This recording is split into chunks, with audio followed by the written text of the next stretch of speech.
शुक्रवार का दिन। तो कहोगे गुरुजी ये कथा कहाँ से निकाल के लाए हो? तो विष्णु पुराण में से आप उसको स्मरण कर सकते हो। काय में से? विष्णु पुराण में से। एक पात्र में देसी गाय का दूध, जल उसमें रखकर, और आपके यहाँ अगर लड्डू गोपाल हो, यदि आपके घर में ठाकुर जी हो, लड्डू गोपाल हो, विष्णु जी का कोई स्वरूप हो, श्री हरि का कोई स्वरूप हो, तो उस पर शुक्रवार के दिन आप संध्या के समय पर दुर्वा डालकर उस दुर्वा से अगर लक्ष्मी जी के नामों का 108 बार उच्चारण कर कर, घी का दिया लगाकर, कैसर के चावल साथ में रखकर केवल उस जल का और दूध का मात्र छींटा देते हो, तो उसके घर में कभी लक्ष्मी की कमी नहीं आ सकती, संपदा बढ़ती चली जाती है। 108 बार लक्ष्मी के नाम का मात्र उच्चारण कर लेने पर, भगवान विष्णु के चरणारविंद पर, भगवान विष्णु के चरणों पर केवल उस दुर्वा का, जल का, दूध का सिंचन कर देने से भी लक्ष्मी की वृद्धि होती, लक्ष्मी देती, दुर्वा बढ़ती है। और दुर्वा का एक बहुत सुंदर गुण है महाराज, बहुत सुंदर गुण है दुर्वा का।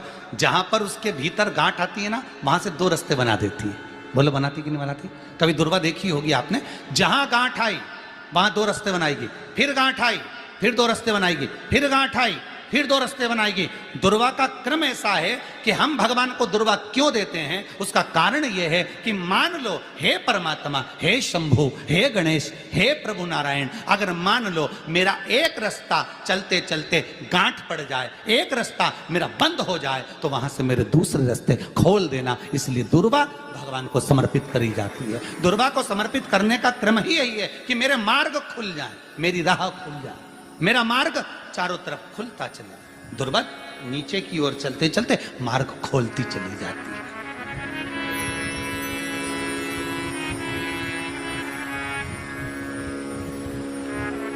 अमृत है ये, इसलिए नष्ट नहीं होती। तोड़ के रख लेना, प्रैक्टिकल करके जरूर देखना, सियोर वाला महाराज कहीं झूठ तो नहीं बोल रही है। तोड़ कर रखो दुर्वा को, बोरी में भर कर रखो। 4 साल, 6 महीने, 8 महीने बाद सूख जाए, बेकार हो जाए, उसके बाद भी उसको खेत में, बगीचे में कहीं ले जाकर पटक देना। 8-15 दिन पानी देना, देखो फिर वापस वही हरि की हरि होना, वही कहीं ना कहीं से स्फुटित होते, फिर आगे बढ़ना चालू कर देगी। उसका तत्व है अमृत, वो अमर है, मरती नहीं, फिर चालू हो जाती। शिव कहते हैं यही अमरता है, यही अमरता है कि दुख आया तो मरने की नहीं सोचना है। तकलीफ आई, कष्ट आया, रोग आया, बीमारी आई, थोड़ा सा तकलीफ आ गई, थोड़ी बीमारी आ गई, थोड़ा दुख आ गया, तो ये मत सोचना मैं मरना है। नहीं नहीं नहीं, अभी तो और जीना है।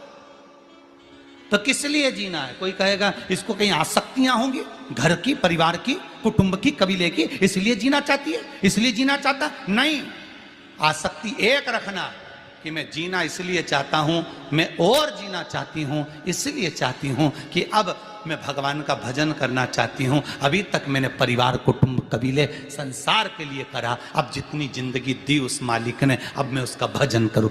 दुर्वा बहुत सारे भगवान विष्णु को चढ़े, दुर्वा गणेश जी को चढ़े, दुर्वा शिव जी को चढ़े, दुर्वा ब्रह्मा को चढ़े, दुर्वा इंद्र को चढ़े, दुर्वा पितरों को चढ़े। कितना सुंदर कहा है। जिसके घर में पितृदोष प्रबल होता है, बहुत प्रबल पितृदोष है, तो उसके घर के जहां पानी का मटका रखा था, पितृदोष मालूम है ना? पितृदोष का लक्षण क्या होता है? 1 रुपए कमाओ, 1.25 रुपए खर्च हो, समझ लेना पितृदोष। रात्रि को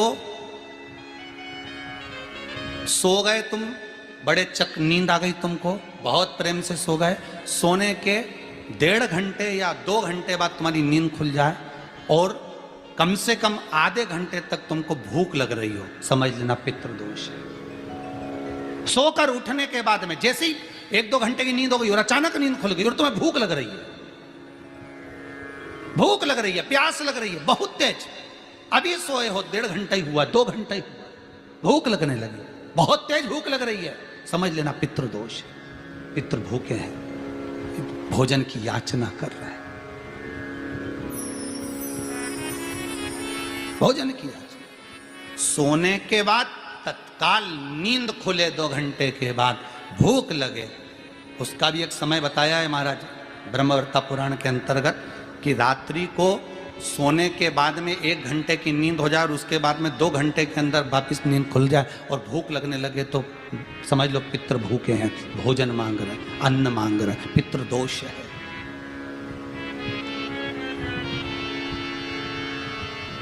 पितृदोष का कुछ कुछ वर्णन किया गया है।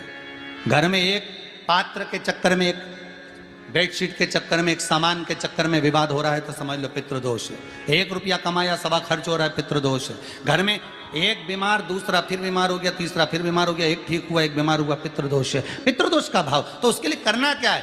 शिव महापुराण की कथा कहती है सुंदर, गणेश जी का चरित्र वर्णन करता है स्कंद पुराण कहती है, विष्णु पुराण कहती है कि दुर्वा 21 दुर्वा की गांठ बनाकर, 7 गांठ 21 दुर्वा की बनाकर जो अपने पितरों का मटका, मटका मतलब परिंडा, हंडा, जो भी पानी का भरते हो, उसके नजदीक में मात्र एक कटोरी में चावल रखकर उसमें अगर दुर्वा रख देता है तो मात्र 5 या 7 दिन में पितृदोष समाप्त होना प्रारंभ हो जाता है। उसके घर में लक्ष्मी की वृद्धि होने लगती है, सुख शांति अपने आप आने लगती है, उसका क्लेश समाप्त हो जाता है। दुर्वा में वो गुण है जो पितृ भी उसका भाग अमृत तत्व प्राप्त करना चाहते,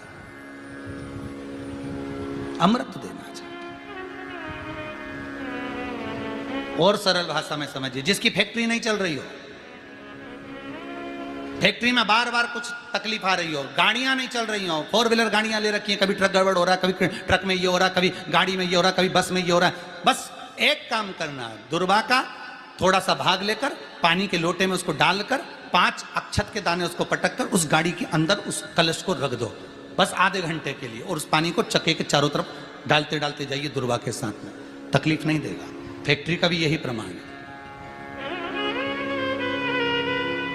दुर्वा में वो अमृत तत्व छुपा है जिसका सुख आनंद दे जाता है, आनंद। शिव पुराण कह रही है महाराज, दुर्वा का एक नाम और है, उसका नाम है अमृत जन्मा। क्या नाम है? अमृत जन्मा। दुर्वा का एक नाम और है। मारवाड़ी लोग इसको ध्रुवी बोलते हैं, ध्रुव बोलते हैं। दुर्वा का वो सुख, शंकर भगवान गौ माता दूध की धार लगाती है, इसलिए दुर्वा का दूध से बड़ा मिलन है, बड़ा आनंद है, बड़ा आनंद, बड़ा सुख है। कोई भी ग्रह अनुकूल नहीं है, सब बेकार चल रहे हो, सब प्रतिकूल चल रहे हो, दूध के पात्र में दुर्वा डाल लो, पीपल के वृक्ष के नीचे चढ़ा कर आओ, राहु केतु शुक्र शनि जो भी गड़बड़ है सब सुधरना चालू हो जाता है। दुर्वा का वो सुख। जिस नदी में स्नान करो, तीर्थ में जाकर उस नदी के पास में कोई बगीचा लगा हो, वहां की दुर्वा को तोड़कर स्नान करते समय नदी में मात्र विसर्जन कर देने पर पितरों को पिंड पहुंच जाता है। मात्र उस दुर्वा का विसर्जन कर देने पर पितरों को पिंड का भाग मिल जाता है। अभी ना तो तुम्हारे पास में आटा है, ना तुम्हारे पास में चावल है, ना तुम्हारे पास में पिंड है, ना कोई तुम्हें संकल्प छुड़ा रहा है, ना कोई तुम्हारे पास में वस्तु है, उसके बाद भी पितरों को भाग मिल रहा है। काय से? केवल एक दुर्वा के तत्व से। स्नान करने से पहले पवित्र नदी में, गंगा यमुना नर्मदा सरयू आदि किसी पवित्र नदी में आप स्नान कर रहे हो, वहां के बगीचे में घूमकर आप जाते तो हो, पैदल ही नहाने जाते हो, तो घाट के आसपास में कोई बगीचा, वहां की दुर्वा तोड़ ली, एक दुर्वा नहाने से पहले अपने पूर्वजों पितरों के नाम से नदी में छोड़ दी। फूल तो छोड़ते ही हो, दिया भी छोड़ते हो, बस एक ही चीज नहीं छोड़ते, वो दुर्वा, और वो ही काम की। तुम कुछ छोड़ो ना छोड़ो, एक दुर्वा का भाग छोड़ दिया, वो पितरों के लिए होता, सुख प्रदान करने वाला। शिव पुराण कह रही है महाराज, देवताओं को अमृत कितनी बार मिला? 1 बार। दुर्वा को अमृत कितनी बार मिला? जम के बोलिए, 5 बार। कार्य सिद्धि के लिए 5 दुर्वा गणेश जी को चढ़ाई जाती है, आज भी नियम।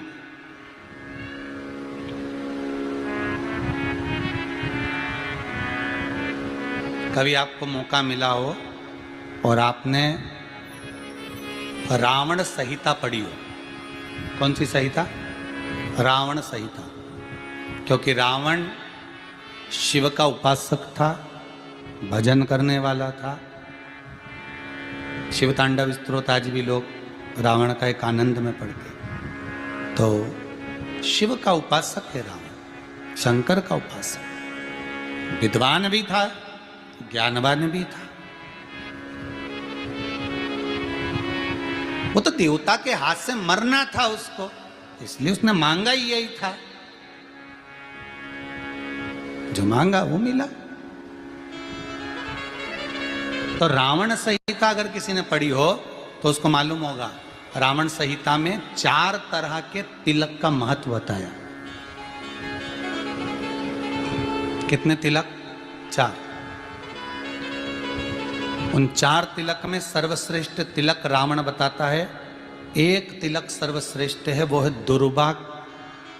जो दुर्वा होती है, उस दुर्वा को जलाकर उसकी भस्म तैयार कर कर उसमें गाय का श्वेत गाय, कौन सी गाय? सफेद। उस गाय के शरीर पर कोई दाग ना, उसके शरीर पर पूर्ण तरह से श्वेत हो, ना लाल उसमें कोई धब्बा हो, ना काला धब्बा हो, ना कोई कलर हो, बस केवल श्वेत।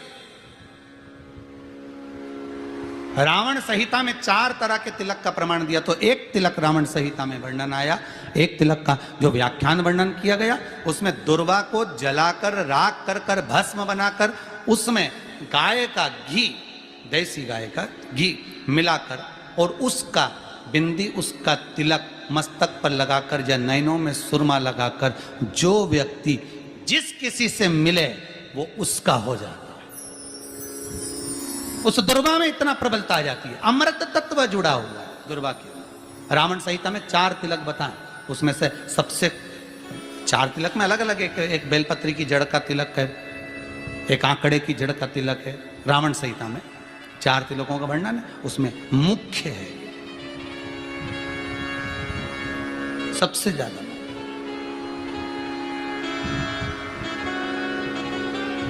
हम तो कहेंगे, अगर मान लो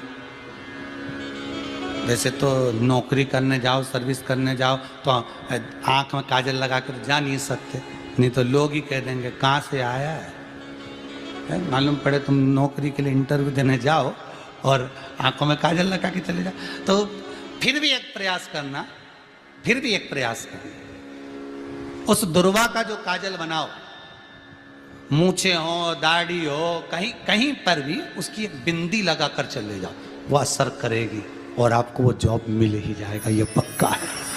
उसमें आकर्षण होता है। दुर्वा आकर्षण का केंद्र करती है। आपको कभी आपके नयनों में दर्द हो रहा, जलन हो रही हो, तो आप दुर्वा, हरी भरी जहाँ दुर्वा हो वहां थोड़ी देर चलने का प्रयास करिएगा, आपके नेत्रों का विकार समाप्त हो जाएगा। दुर्वा में वो एक सुख है, वो अमृत छुपा हुआ, और एक बार का अमृत नहीं, 5 बार का अमृत दुर्वा के अंदर।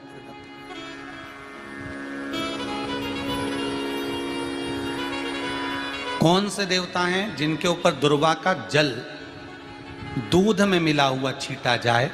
श्वेत गाय के। देखो दूध का प्रमाण बार बार दुर्वा के साथ आया, उसका कारण क्या है?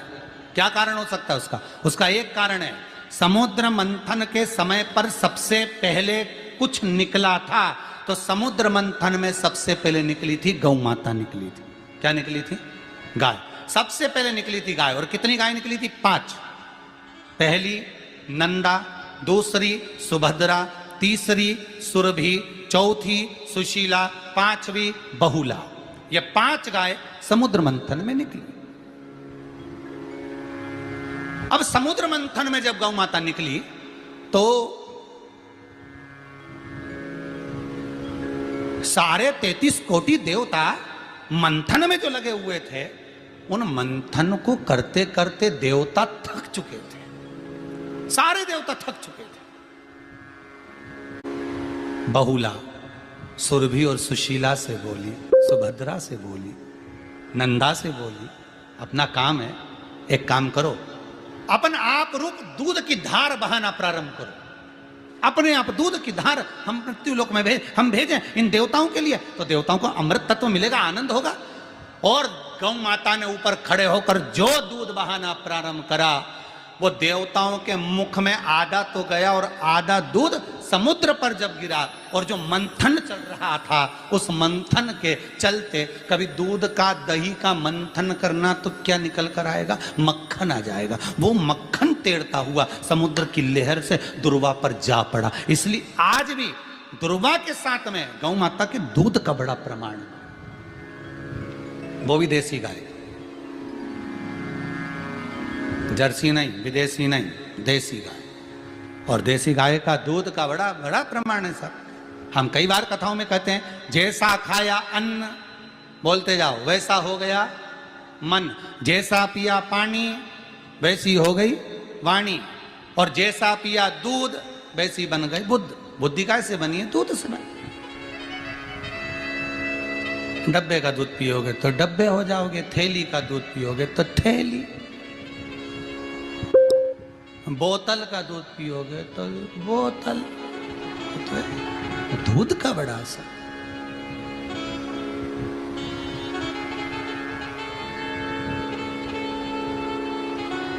गौ माता के दूध का पानी। कहा एक पात्र में जल और दूध ले लीजिए, शुक्रवार का दिन।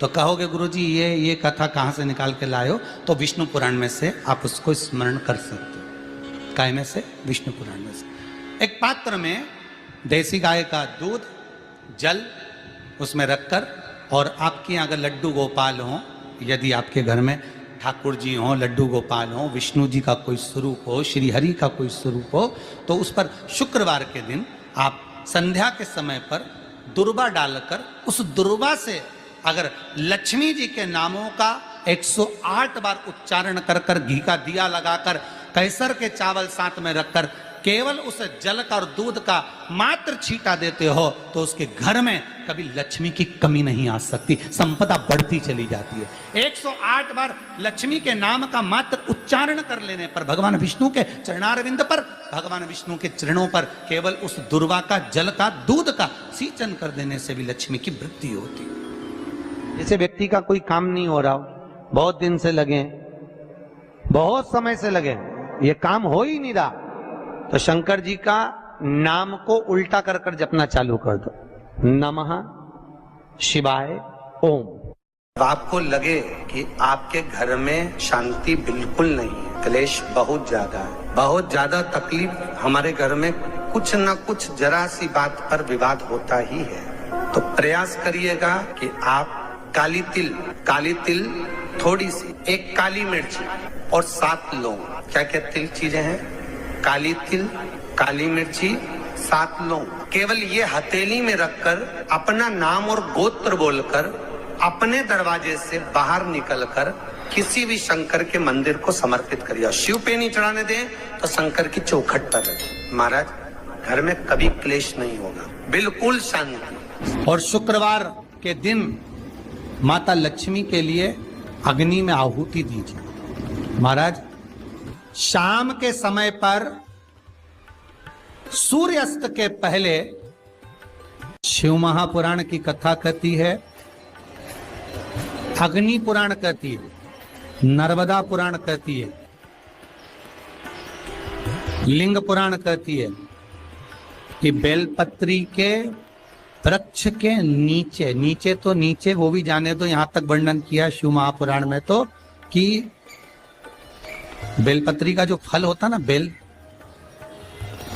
बेल फल जो होता है, कहते हैं अगर किसी व्यक्ति के यहाँ लक्ष्मी की कमी होती है, संपदा की कमी होती है, जिसके यहाँ पैसा नहीं आता, धन नहीं आता, तो बेल का जो फल होता है, बेलपत्री का जो फल होता है, उस फल के गूदे को,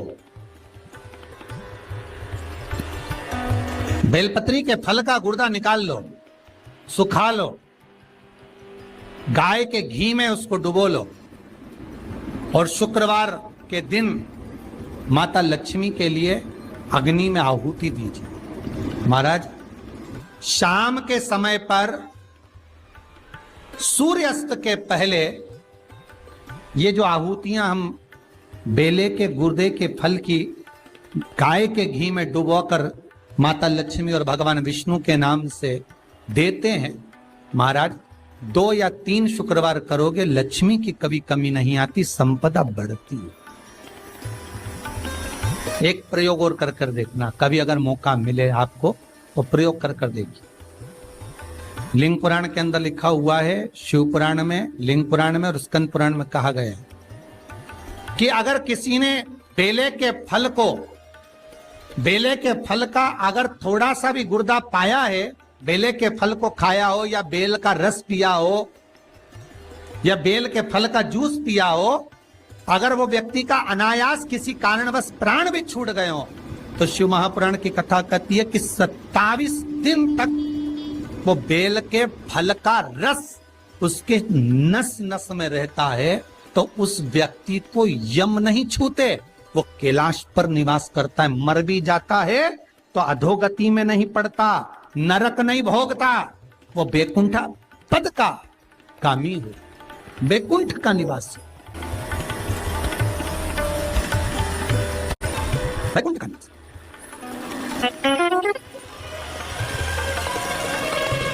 ये जो शिव को चढ़ती बेलपत्री हुई, शमी पत्र हुआ, मदार का पुष्प, आंकड़े का जो पुष्प हुआ, ये सब साधारण नहीं है। साथ शंकर का एक एक गुण तत्व ग्रहण करने वाले, शंकर का अनुमोदन करने वाले, शिव को एक एक वस्तु जो चढ़ने वाली साधारण नहीं।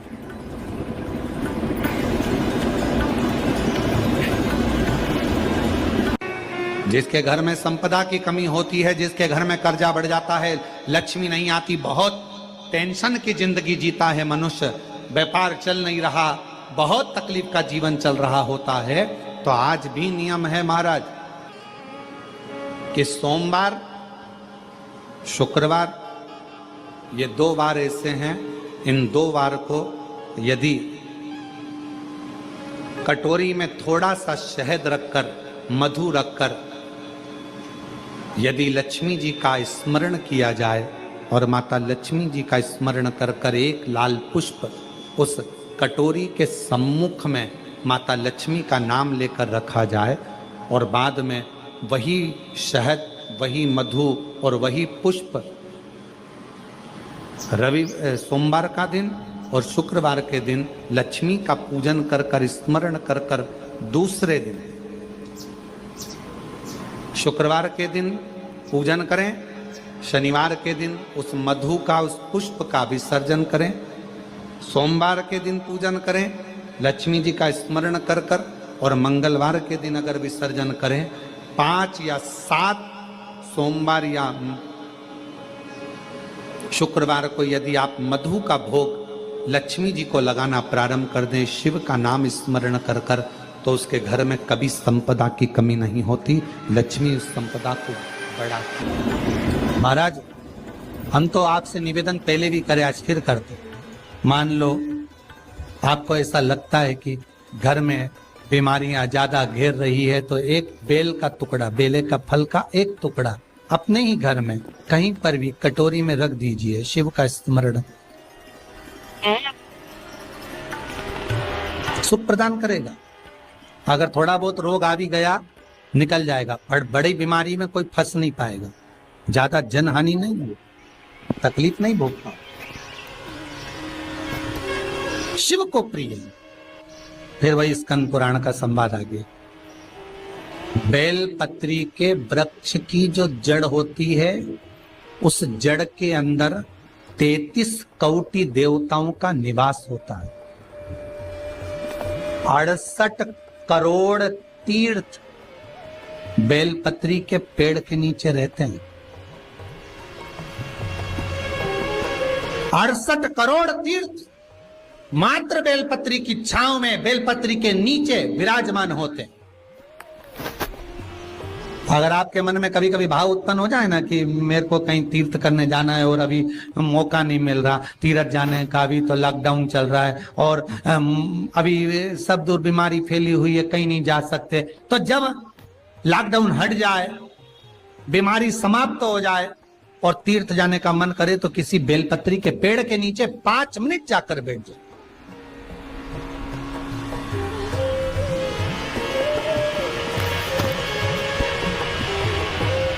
और जप लो, श्री शिवाय नमस्तुभ्यम। जितने बैठे हो टीवी के सामने प्रेम से बोलो श्री शिवाय नमस्तुभ्यम। जितने टीवी के सामने बैठे और फिर से बोलो श्री, साथ में बोलो, आगे आगे नहीं। श्री शिवाय नमस्तुभ्यम।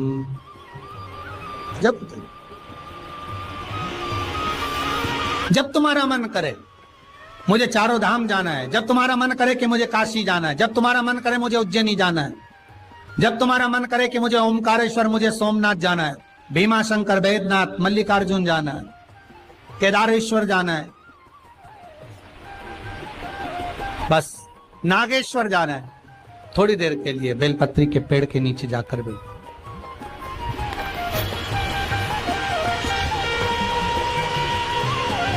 68,000 तीर्थ सब बेलपत्री के वृक्ष के नीचे विराजे। जहां पर देवराज के प्राण छूटे वहां बेलपत्री का पौधा है, बेलपत्री का वृक्ष है।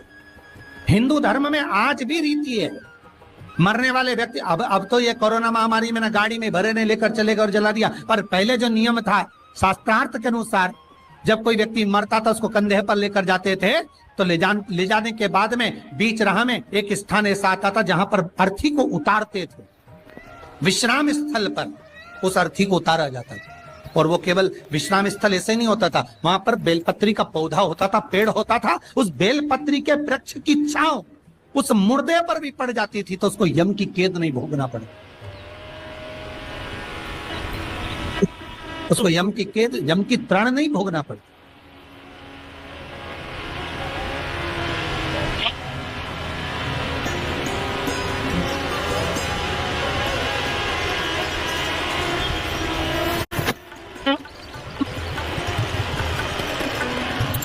इसलिए उस बेलपत्री के पौधे के नीचे उसको विश्राम दिया जाता है, बेलपत्री के पौधे के नीचे उसको विश्राम दिया। जब शिव कह रहे हैं देवराज तेरे प्राण छूटे, मना नहीं है तेरे प्राण छूटे, पर तेरे प्राण जहां छूटे वो बेलपत्री का वृक्ष था।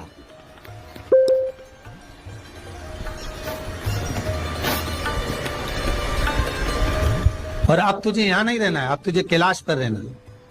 तो कैलाश पर क्यों? शंकर भगवान बोलते हैं ये मृत्यु लोक जो है ना, पृथ्वी, ये भूमि जो है ना, ये मेरी निवास स्थली है, ये मेरा घर है। इसलिए शंकर भगवान ने, भगवान विष्णु ने जब कहा था, भगवान विष्णु जब शंकर भगवान से बोले कि मैं आपसे मिलने आना चाहता हूं, तब शंकर भगवान बोले आ जाओ। तो भगवान विष्णु पृथ्वी से एक हाथ ऊपर पांव रखकर चल रहे थे। तो शंकर जी ने पूछा तुम पांव जमीन पर क्यों नहीं रखते, पृथ्वी पर रखो। शिव जी मैं पांव पृथ्वी पर नहीं रख, क्यों? नहीं नहीं नहीं नहीं, मैं पांव पृथ्वी पर नहीं रख सकता। आखिर क्यों? शंकर भगवान से भगवान विष्णु कहते हैं पूरी पृथ्वी पर छोटे छोटे कंकर नजर आते हैं, हर कंकर में मुझे शंकर नजर आते हैं। जब कंकर में शंकर दिखेगा तो मैं पृथ्वी पर पांव कैसे रख सकता हूं? शिव जी बोले भाई, नारायण भगवान विष्णु से बोले, है नारायण अगर आप इतनी दूरी बनाकर रखेंगे तो फिर हमारे करीब में कौन आएगा? हम चाहते हैं कि आप हमसे मिलकर रहें, हम आपसे एक क्षण की दूरी सहन नहीं कर सकते। आप हमसे चिपक जाएं, लपट जाएं, आप हमसे रम जाएं, हम आप में रम जाएं।